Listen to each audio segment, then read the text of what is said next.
This is Brody. Are you alright? Yeah, Chief. This is Amity 6. Call off the Marines. We are coming home!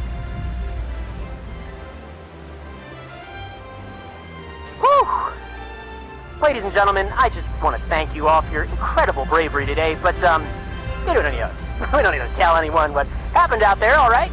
If that fish episode leaks, that'd be it for Captain Jake and a lot of the other businesses around here, so just keep it to yourselves. I mean, after all, we did get him, didn't we? Ha-ha! Yeah, we did! Well, on behalf of Captain Jake and Universal Studios, thank you for helping me conquer Jaws. I'll see you next time!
Yes, this is part 2. I should have said that at the start, sorry guys. But yes, this is part 2. Now, before I send you on your journey through time, Yeah, I have a few things to show you. Here, at the Institute for Future Technology, my crowning achievement, the new experimental 8-passenger time travel vehicle. It's this baby that will send you across the space-time continuum, one day into the future.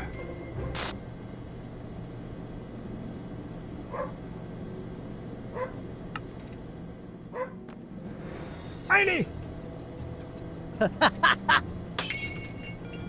What's that, Heine? You see some... Oh! Great Scott! It seems we have an intruder alert! All sectors report in immediately. Quadrant 1, check in. Quadrant 1, locked and secured, Doc. Level 2, check in. Level 2, locked and secured, Doc. Section 3, check in. Section 3, locked and secured, Doc. Zone 4, check in. Zone 4, do you copy? I'm a buckhead. Jumping gigawatts. It's Biff. I'm sorry, folks. We've got problems. There's only one troublemaker who can throw a monkey wrench in the works like this. Biff Tannen. Juvenile delinquent. Graduated Hill Valley High School, class of 1955. 1955? There's something very strange going on around here. At any rate, stay alert. If Tannen gets his hands on some of the equipment around here at the Institute, it could mean the end of the very universe as we know it. Anyway, enjoy the rest of your visit. We are currently experiencing minor security difficulties. We apologize for the inconvenience. Now, if my assumption is correct, Biff must have entered the complex diabolically disguised as one of you. It's only a matter of time before we catch that juvenile delinquent, so don't worry. Heine, watch the monitors. Chow time. Chow time. Chow time. Chow time. Chow time. Chow Hello? time. Hello? Anybody home? Huh? What are you looking at, butthead? Wait a second. You're the suckers Doc Brown conned into his time travel experiment. You know, some of Doc Brown's guinea pigs never make it back.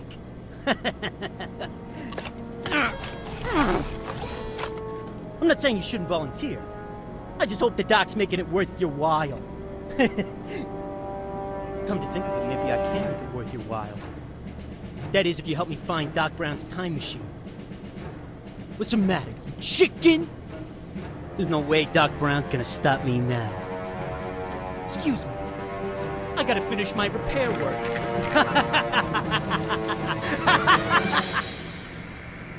Even though we have a little security problem on our hands, we must prepare you for temporal displacement. That's time travel to you. Perhaps this demonstration will suffice. Figuring out the space-time continuum is tricky business. Believe me, I know.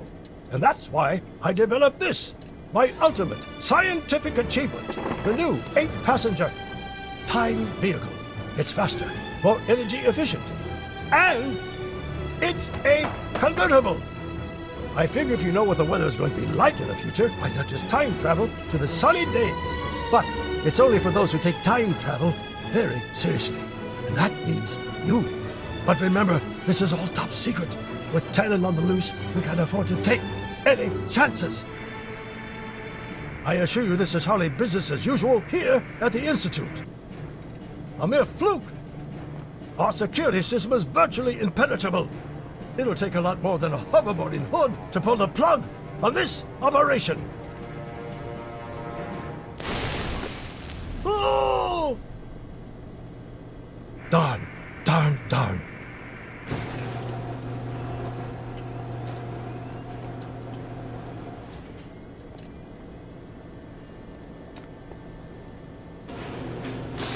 Now, please stand by for an important message from the Institute's Chief Inventive Officer, Dr. Emmett Brown. Now that you're here, time travel volunteers, I can give you your pre-flight briefing. There's a lot you'll need to know if you're to successfully cross the space-time continuum. We'll have to hurry, though. With Biff still on the loose, anything could happen. Hello? Hello, Dr. Brown? Biff, how in blazes did you get in here? Why don't you ask these bozos? Doc, one of our time travel teams was conducting an experiment back in 1955. He must have stowed away! Hey, I'm not one to pass up a free ride. Tannen, you should be here in the present! We've got to get you back to 1955, or we could create a major paradox! Oh, don't worry, Doc. I'll go back. And in style. But first, I'm gonna take the little joyride. No! Biff! Love to stay and chat, Doc. I just ain't got the time. What am I saying? I got all the time I want. Unlock these gates, Tannen! Hasta la bye-bye. No!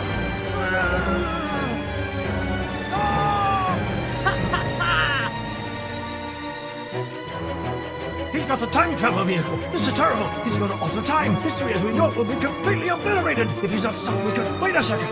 Ah! Why didn't I think of this before? My newest invention, the 8-passenger time vehicle. That's it. I'll just hop in it. Great Scott! What am I thinking? I'm trapped like I'm in my own office. There's no way I can get into that time machine. Hold on a minute. I can get to it. What? My time travel volunteers. You, and you, and you. You're my only hope. The 8-passenger time vehicle is just beyond that door where you're standing. I can pilot from my remote control from here, but I'm going to need you to help me navigate. You've got to catch Biff.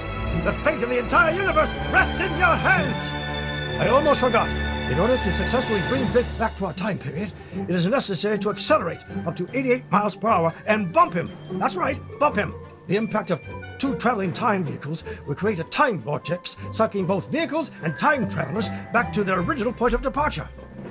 There's no telling where or when Biff may be leading us, so be prepared for anything. Good luck, time travelers.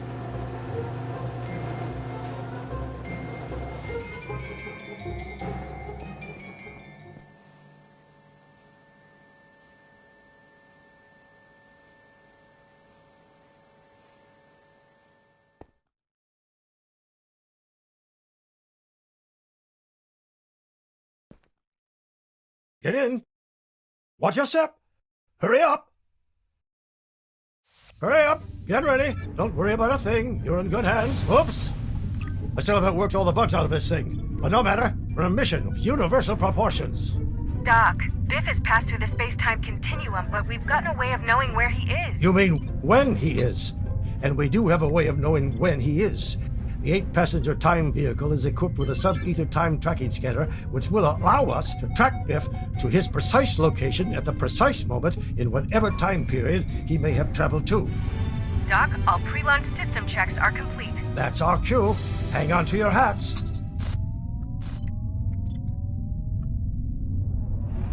Don't forget, when you see Biff in the time vehicle, accelerate to 88 miles per hour and bump him. Accelerate now to 55 miles per hour. 65, 75, 85, 88 miles per hour!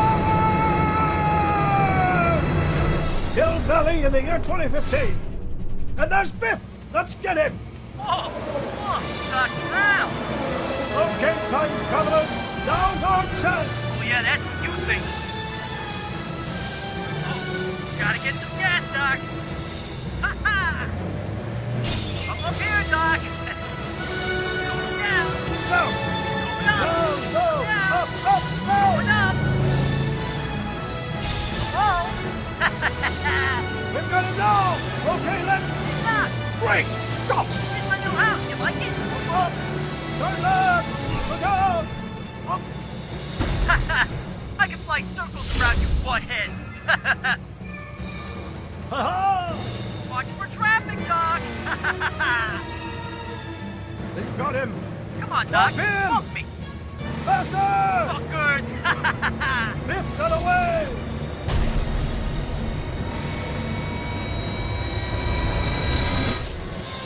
Looks like we're headed 1,000,000 years back in time, and that's Hill Valley below us in the Ice Age. Back again? Come on in. Pull up! Pull up! Oh! Kaboom!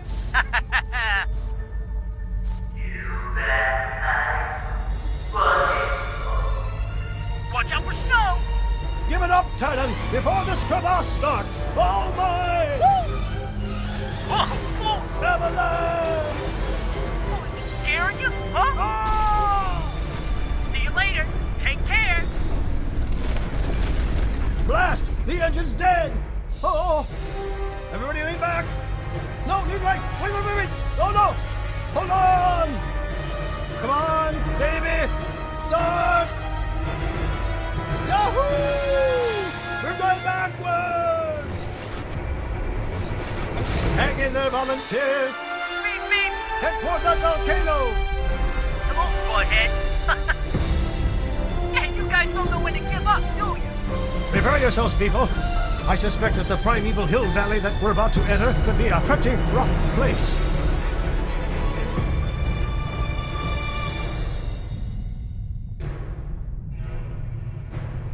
Hello? Anybody home? Great Scott! A dinosaur! Hello? It's a Tyrannosaurus Rex! Look out! Right this way, Gramps. Come on. Come on, Gramps. Right this way. Now sick 'em. Great Scott! Look out! Calm down, big fella. Calm down. Easy, boy. Easy, boy. Hey, I'm hit. I'm hit. I know, Biff! What in blazes? What's those jaws? Ah! Look out! We've been swallowed! Hang on!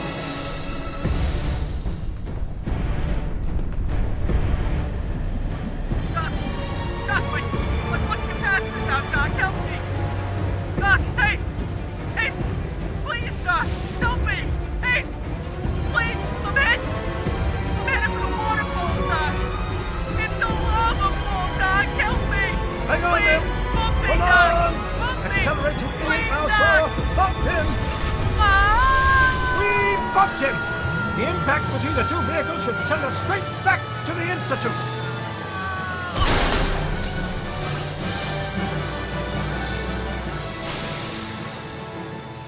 Thanks, Doc Brown.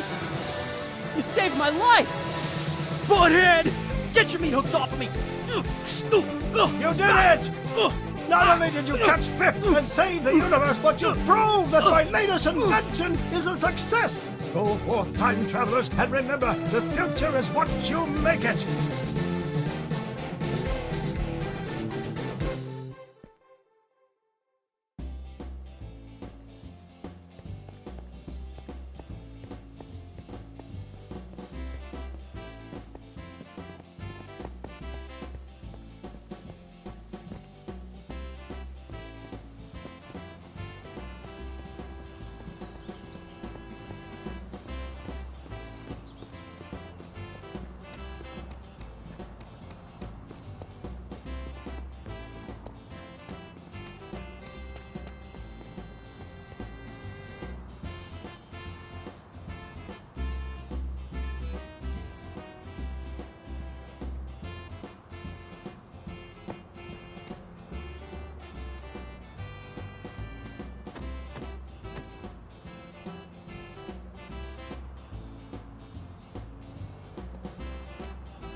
Well, I think we've got time for this, haven't we, guys? Let's do this one, and that'll be the last one for this episode, part 2, and then we'll do a part 3. Hope. I'm not sure. We'll do as many parts as we can with this thing. Studio tour shouldn't be that bad. Probably gone through this before, but we'll see, guys.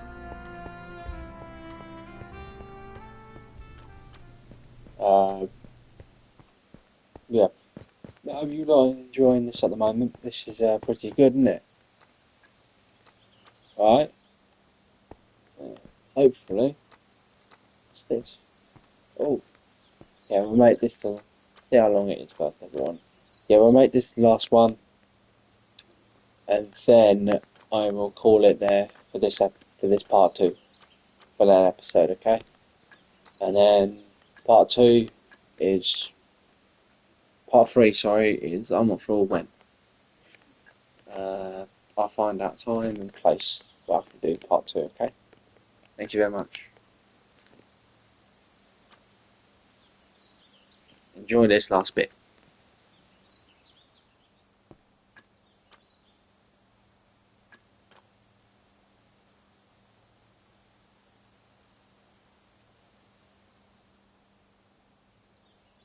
Hello there, my name is Mary, and I shall be your guide today through our tour of Universal Studios and our grand history.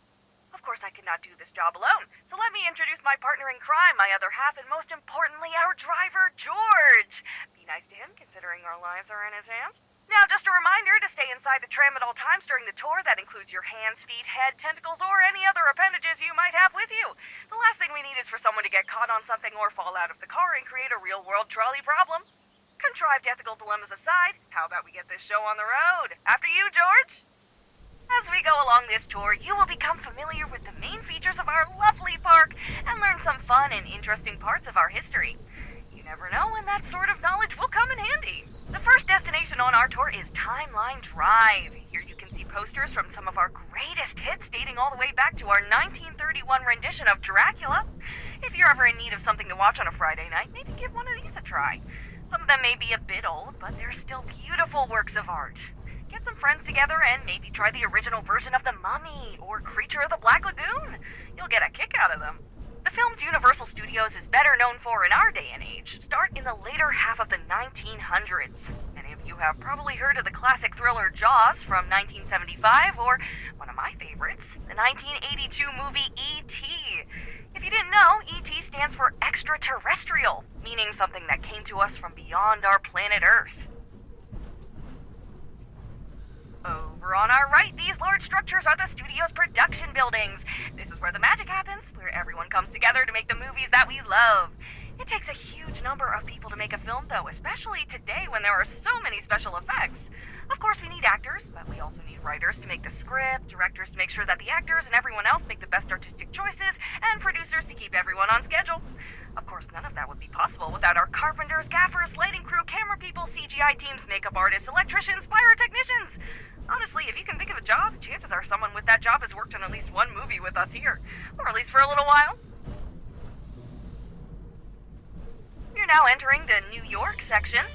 We're only here for a moment, but you can see the Museum of Antiquities. There, you'll find our Revenge of the Mummy ride, where you can help defeat an ancient evil alongside the brave and dashing Rick O'Connell. Don't worry, we'll be back to see the rest of New York later.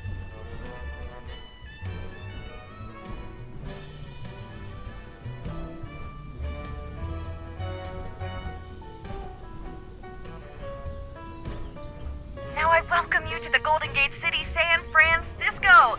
This hilly town is famous for its tram system and infamous for its earthquakes. Most earthquakes are caused when two tectonic plates grind against each other and suddenly shift. The entire planet is covered in these plates, and the places where they meet are called fault lines. Wouldn't you know it, most of California, San Francisco included, lies on a fault line, so you can expect a lot of earthquakes in this area. Speaking of which, I want to show you a little demonstration on how we make earthquakes in the movies. This set was built in the 1980s with the tracks dug right into the floor. When they were done with that movie, though, the guys in charge thought, earthquakes are pretty common in movies, so let's just keep this one. Now all they need to do is redecorate the scene whenever they want a different earthquake location. Let's see it in action.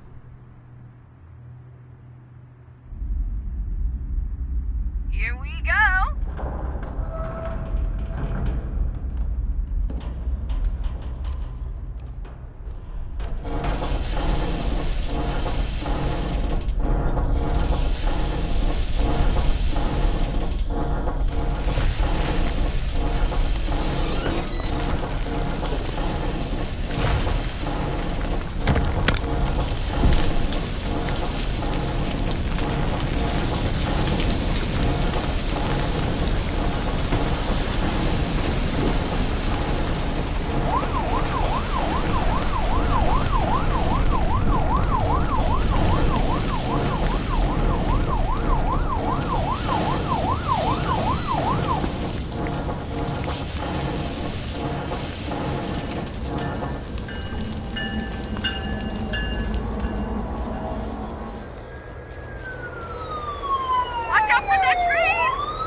often, but it sees some use and makes for a fun demo like that.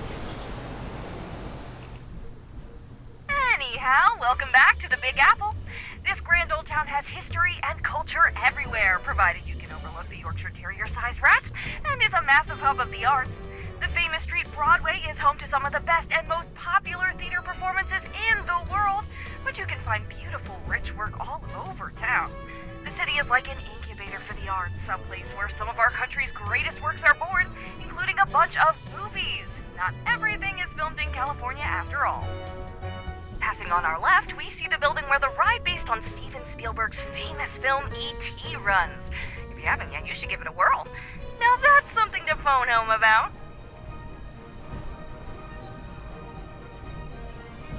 Now this is what we call Hollywoodland, and up here is our Monster Cafe, where you can see all of the classic monsters from our films, like Frankenstein's monster, Dracula, the Wolfman, and the creature from the Black Lagoon. And don't worry, they don't bite. Much.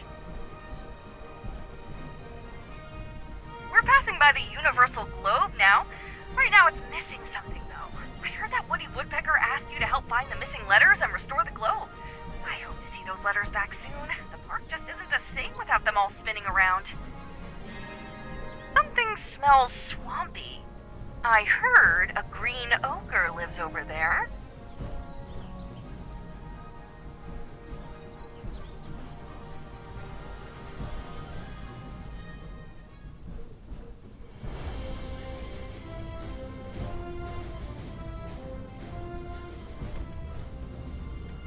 Let's all just take a moment to appreciate the beautiful sounds of nature. Of course, that's all just part of the movie magic. From here, though, we'll be taking a turn into the darker side of the park.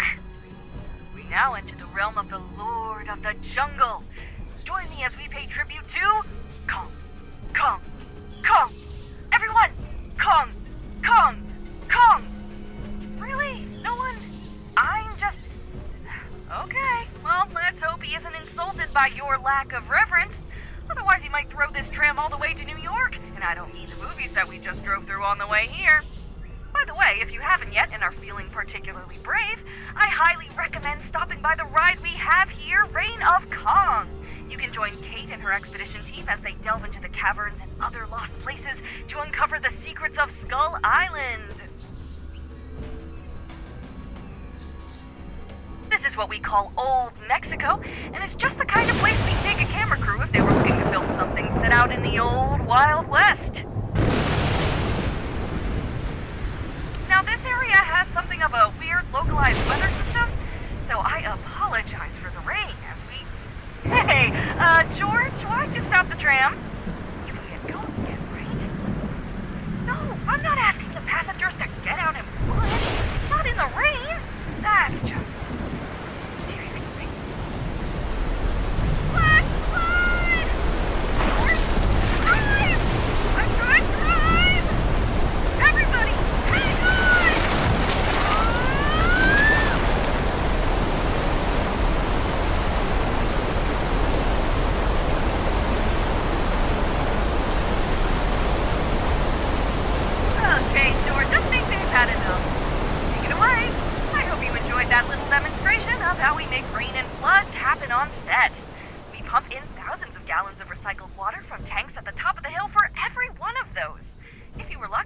also notice the hidden pipes and sprinklers that are set into the roofs, trees, and telephone poles of the set, creating that lovely rain effect. But enough of the Wild West. Cowboys are fun and all that. What's the wildest thing you can think of that we might have here? Dinosaurs! On to Jurassic World! Up ahead, you can see a pair of magnificent brachiosauruses relaxing at the edge of the lake. Quite jaw-dropping, aren't they? In a moment, we'll have a member of the staff join us to talk about what it's like to work with dinosaurs and how they keep things going here. Wait a minute, this isn't Paddock 5. There's a 5 on the gate, right? Might have taken a wrong turn somewhere. All this equipment is abandoned. Just a reminder, folks, to please keep your hands and feet inside the vehicle at all times. Whew. Don't worry, everything is fine. Seems we got a little too close to that Ankylosaurus' comfort.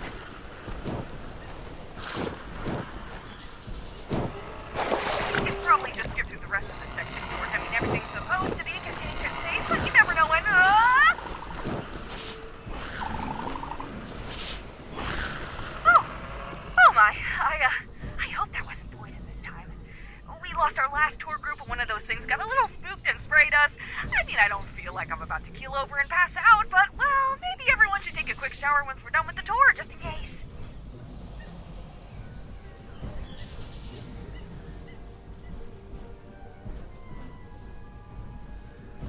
Ah, this is my favorite part of the park. Welcome to Amity Island, where the sun is warm and the swimming is prime. If you're in the mood for a beach day, this is the place to... The beach is closed. Huh, I wonder why.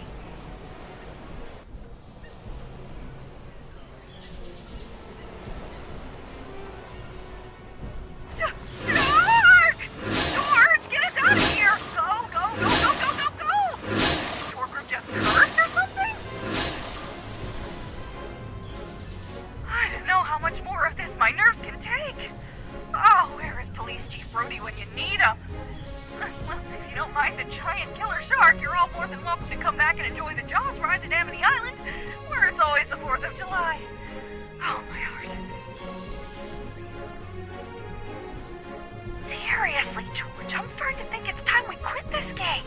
I mean, you saw what happened last week when the Velociraptors got Charlie. Now we're being charged by sharks and sprayed repeatedly by poisonous frilled dinosaurs. Well, I know it's otherwise a pretty good gig, but you don't think they'll feed us to the Velociraptors if we do, right?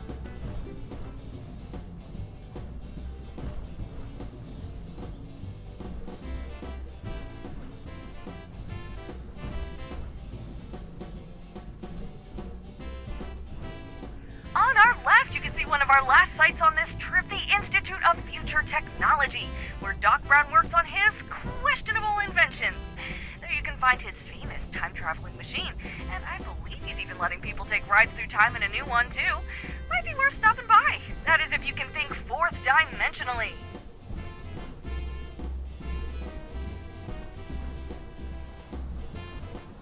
Speaking of time travel, we're going to go back in time to 1955 to the famous Hill Valley Square. Maybe you recognize it from Marty McFly's adventures in Back to the Future.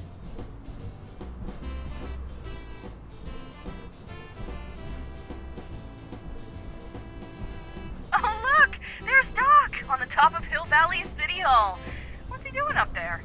Another one of his harebrained experiments?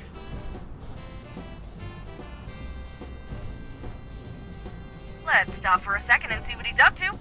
Though I don't like the look of those clouds. Hey, Doc! You need a hand or anything?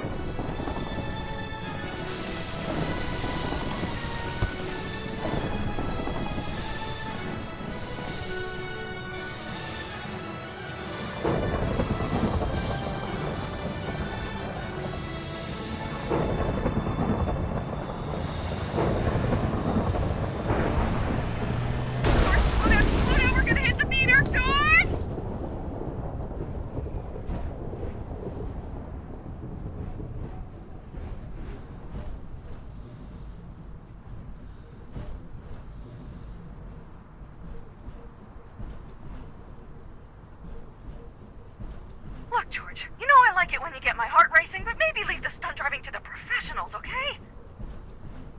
I'm not sure what that was, folks, but hopefully Doc is okay. We'll check the infirmary just in case once we're done here. Wouldn't be the first time we've seen him in there. We're entering the dark forest now, folks. I'd ask that you stay very quiet as we pass through these trees. You never know when something might be lurking nearby, and we don't want any monsters to notice us.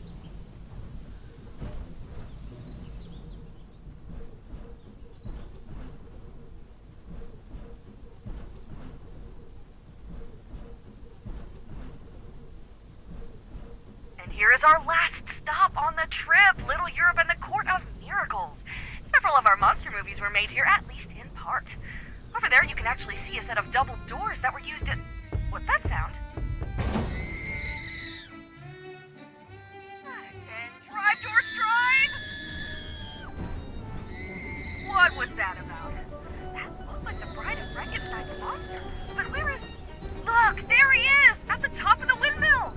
How did it catch fire? I think he's trapped in there. Oh no, the poor thing! Just kidding. While it may look like the windmill is on fire, it's actually just special effects. They will put out those fires doors in a few minutes, and there won't even be a singe on the structure itself. Now, just to be clear, because a lot of people forget about this, the monster we just saw is from the movie Frankenstein, but Frankenstein was the name of the scientist who created the monster, not the monster himself.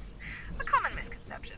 But the scientist is the true monster of the story, at least in the original book, because of his arrogance, thinking he had power over life and death, and because he was unable to love his own creation. And with that, we come to the end of our time together. I hope that you enjoyed yourselves. If you did, my name is Mary, and my partner is George. If you didn't, my name is Sue, and the driver was just a figment of your imagination. Enjoy the rest of your day and come back anytime to ride Universal Studios' world-famous